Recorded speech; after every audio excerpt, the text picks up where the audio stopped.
Ini respon saya terhadap Saudara William yang menyampaikan di ruang publik di media 2 hari yang lalu bahwa apa yang sudah dilakukan oleh Anies Baswedan itu terlambat.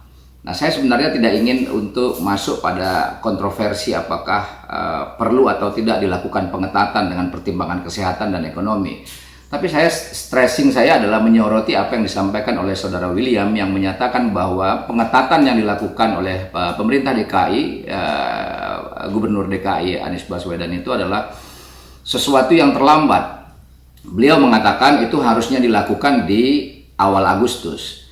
Nah, sementara saya teringat pada akhir Agustus lalu, tepatnya hari Selasa, tanggal 25 Agustus 2020. Jadi 2 minggu berselang dari keputusan yang dilakukan Anies yang menghebohkan itu.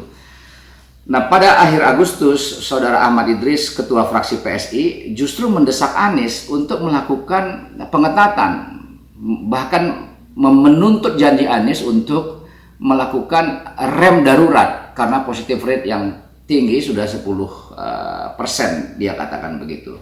Nah, sementara kalau kita lihat narasinya Saudara William, dia mengatakan bahwa kebijakan yang sudah dilakukan itu adalah terlambat, harusnya dilakukan di awal Agustus. Sementara tuntutan mereka itu baru mereka sampaikan pada akhir Agustus. Nah, terus mana yang benar ini? Nah, saya menangkap bahwa asal beda saja. Di akhir Agustus mendesak gubernur untuk melakukan rem darurat karena peningkatan positif rate di DKI.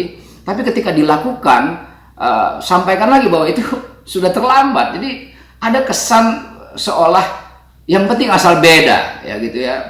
Apapun yang dilakukan Anies kalau bisa dinarasikan ke ruang publik berbeda. Nah, sebagai politisi, it's fine, oke ya. Saya juga politisi, begitu. Saya paham hal-hal seperti itu.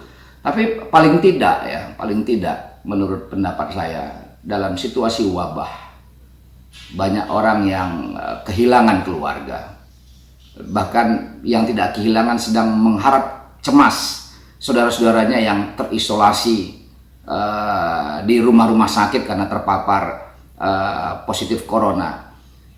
Menurut pendapat saya tidak bijak ya kita menjadikan situasi COVID ini untuk atraksi politik semata.